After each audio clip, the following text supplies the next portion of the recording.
आज हम बात करेंगे कि दूसरी शादी कैसे वैध है और पतियों के खिलाफ में आईपीसी सेक्शन 494 और 495 कब अट्रैक्ट नहीं करता है। वीडियो स्टार्ट करने से पहले आप लोग अगर चैनल पर नए हैं तो चैनल को सब्सक्राइब कर दें, शेयर करें और कमेंट करना ना भूलें। कमेंट में बताएं कि आपको मेरा वीडियो कैसा लगा और आप लोग अगर किसी समस्या से जूझ रहे हैं तो आप लोग कमेंट बॉक्स में अपनी समस्या लिख सकते हैं। नीचे हमारा नंबर दिया गया है, ये हमारा व्हाट्सएप नंबर है। आप लोग अगर हमसे संपर्क करना चाहें तो आप लोग बाकायदा प्रॉपर कंसल्टेशन फीस के साथ में आप हमसे संपर्क कर सकते हैं।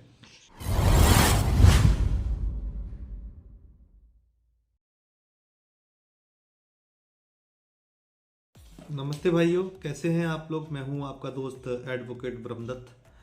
आज हम बात करेंगे कि दूसरी शादी कैसे वैध है और पतियों के खिलाफ में आईपीसी सेक्शन 494 और 495 कब अट्रैक्ट नहीं करता है। वीडियो स्टार्ट करने से पहले आप लोग अगर चैनल पर नए हैं तो चैनल को सब्सक्राइब कर दें, शेयर करें और कमेंट करना ना भूलें। कमेंट में बताएं कि आपको मेरा वीडियो कैसा लगा और आप लोग अगर किसी समस्या से जूझ रहे हैं तो आप लोग कमेंट बॉक्स में अपनी समस्या लिख सकते हैं। नीचे हमारा नंबर दिया गया है, ये हमारा व्हाट्सएप नंबर है। आप लोग अगर हमसे संपर्क करना चाहें तो आप लोग बाकायदा प्रॉपर कंसल्टेशन फीस के साथ में आप हमसे संपर्क कर सकते हैं। लेकिन मेरी एक रिक्वेस्ट है आप लोगों से कि आप लोग जब भी कंसल्टेशन फीस हमें पे करें थोड़ा सा धैर्य रखें, क्योंकि हमारे पास में बच्चों की जिम्मेदारी है और समय मिलते ही हम स्वयं कॉल करते हैं और कोशिश करते हैं कि आपसे जुड़ा जाए और आपकी समस्या को सुना जाए। तो थोड़ा धैर्य रखने की आवश्यकता है। एक भाई थे कल, उन्होंने कॉल किया तो मैं दीवानी से लौटा और मैं एक वकील साहब के घर चला गया। वहाँ थोड़ा सा बैठा क्योंकि कुछ जमानत वगैरह के काम थे उनके। थोड़ा लेट हो गया, उनसे बात नहीं कर पाया। मैंने रात के 11 बजे उनको कॉल लगाया। जब उनका मैसेज आया तो बड़ा अनाप शनाप बातें कर रहे थे वो, तो बड़ा अजीब सा लगा। मैंने रिक्वेस्ट की उनसे कि आपके द्वारा जो दिया गया जो पैसा है, जो कंसल्टेशन फीस जो है, वो मैंने फर्स्ट मैसेज में ही उनको लिख दिया था। आप थोड़ा सा धैर्य रखें, आपके पैसे बिल्कुल सेफ हैं, चिंता मत करो। जब वो अनाप शनाप बातें करने लगे तो मैंने उनकी कंसल्टेशन जो फीस थी वो वापस कर दी। तो मेरे भाइयों, रिक्वेस्ट है मेरी कि आप लोग अगर मदद की गुहार लगा रहे हैं तो हम भी आपके लिए बैठे हैं और आपसे मदद की गुहार हम भी लगा रहे हैं। आप पीड़ित हैं, हम भी पीड़ित हैं, समस्याएं सबके साथ में मैं मानता हूँ। लेकिन हम एक दूसरे की जब मदद करेंगे तभी हम इस समस्या से निजात पा सकते हैं। तो वीडियो को अंत तक जरूर देखें और रिक्वेस्ट है मेरी कि जब भी कोई कांटेक्ट करने की कोशिश करे तो हमारे व्हाट्सएप नंबर पे हमें मैसेज जरूर कर दें। आज हम बात करेंगे कि दूसरी शादी वैध कब होगी। पति के खिलाफ में 494 और 495 का मुकदमा अट्रैक्ट कब होगा, क्योंकि आपने देखा कि जो फैमिली मैटर्स हैं उनमें कोई लिमिट नहीं है।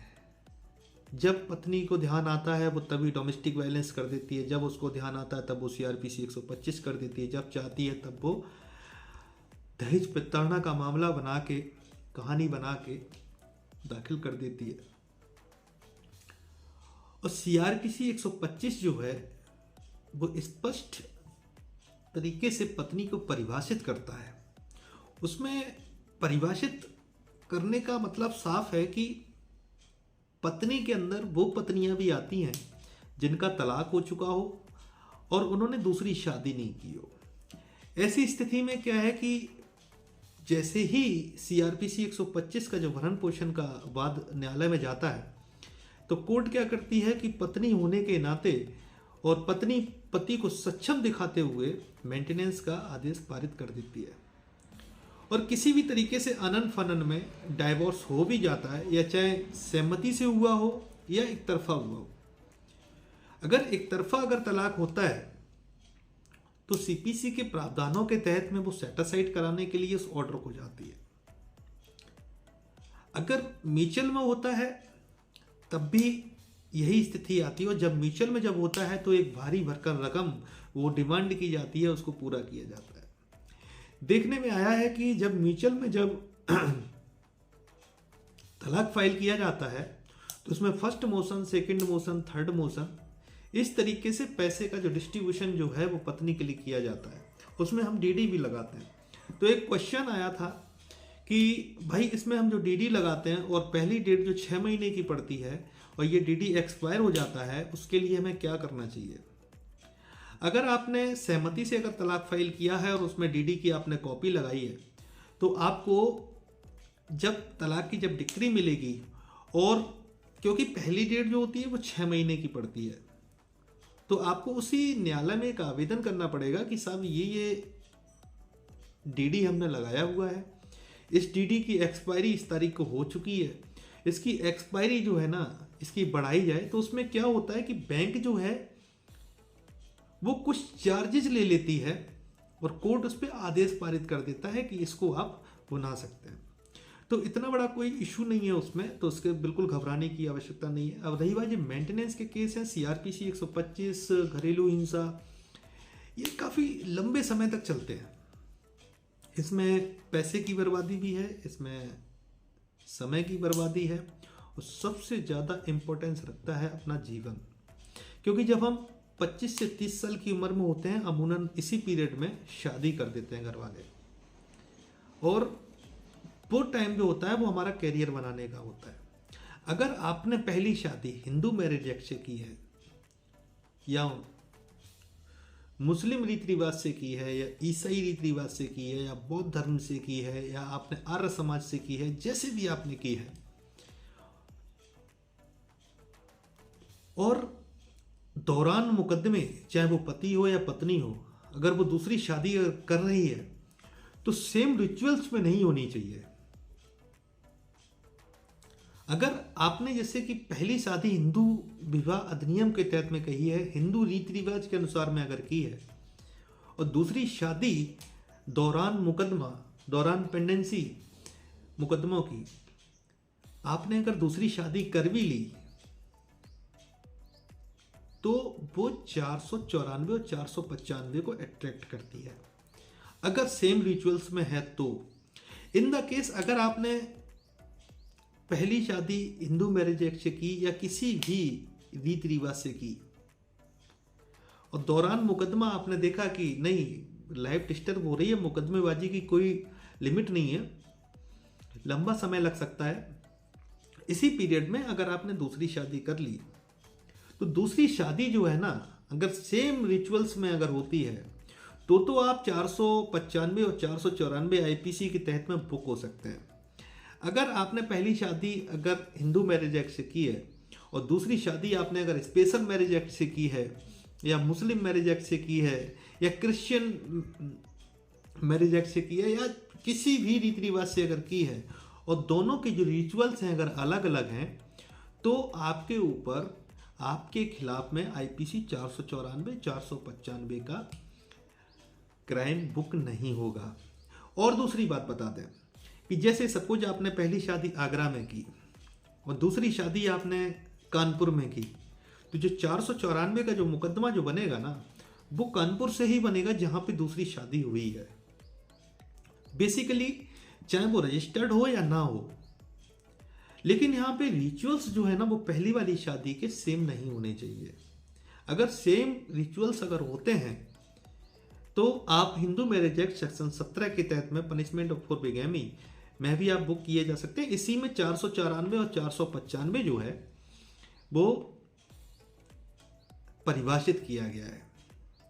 अगर ये मेरा वीडियो आपको अच्छा लगा हो तो आप लोग हमें कमेंट करके ज़रूर बताएं, और पूरी डिटेल्स इसमें हम नहीं बता सकते क्योंकि कुछ लोग हमारे वीडियो का गलत फ़ायदा भी उठा सकते हैं। समय बहुत कीमती है, लाइफ दोबारा नहीं मिलेगी। जिन लोगों के मुकदमे सालों साल से चल रहे हैं, एक क्विक डिसीजन लेना पड़ेगा, और मुकदमेबाजी चलती रहती है। जैसे ही आपने ये स्टेप लिया ना, सामने वाली पार्टी ऑटोमेटिकली टूट जाती है, फिर उसके पास कुछ रह नहीं जाता है कहने के लिए। इसके लिए चाहे पति हो चाहे पत्नी हो, ये सबके लिए लागू होती है। अगर आप लोग हमसे संपर्क करना चाहते हैं तो हमारा व्हाट्सएप नंबर है, इस पर आप संपर्क कर सकते हैं। मिलना चाहते हैं तो आगरा दीवानी कचहरी में या हमारे निज निवास पे आप हमसे मिल सकते हैं। और आप लोगों के सपोर्ट से ही हम आज इंजीनियरिंग से वकालत में आए हैं। और आप लोगों से मेरी रिक्वेस्ट है कि आप लोग मेरी आर्थिक सहायता करें, ताकि कि हम आप लोगों के लिए और आपके परिवार के लिए, जो हमने आज के 7 साल पहले जो मुहिम शुरू की थी कि निर्दोष परिवारों को बचाना है। देखो, आज बच्चे बड़े हो गए हैं, जिम्मेदारियां बढ़ गई हैं, इसलिए पैसा भी बहुत ज़रूरी है। लेकिन मैं हमेशा ही कहता आया हूं कि आपके लिए जब हम काले कोट में खड़े होंगे तो सिर्फ आपका हित सोचेंगे और आपके परिवार का हित सोचेंगे, ईमानदारी के साथ, क्योंकि बहुत लोग परेशान हैं, हर दूसरा घर परेशान है। तो मेरी आपसे यही रिक्वेस्ट है, अगर मैं आपके लिए ईमानदारी से न्यायालय में खड़ा हूँ और आपके लिए न्यायालय में ईमानदारी से अपनी बात रख रहा हूँ और आपकी मदद कर रहा हूँ, तो ये भी बहुत बड़ी मदद है।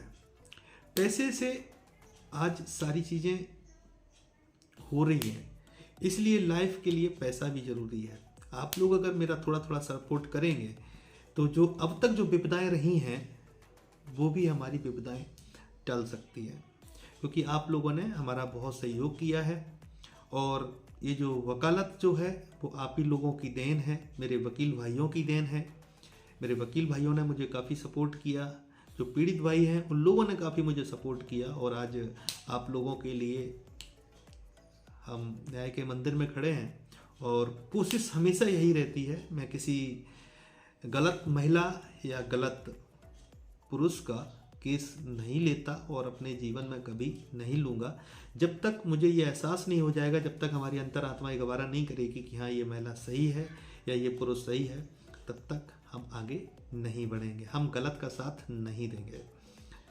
बाकी आप लोग हमें सपोर्ट करना चाहें तो आप लोग हमें सपोर्ट कर सकते हैं। नीचे हमारा मोबाइल नंबर दिया गया है, यही हमारा यूपीआई है। और रिक्वेस्ट है कि अब तक आप लोगों ने हमें बनाया है और आगे भी हमें इसी तरीके से बनाए रखें। और हम कोशिश करेंगे कि आपका जो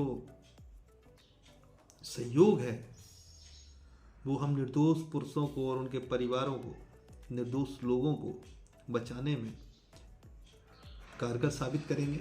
धन्यवाद।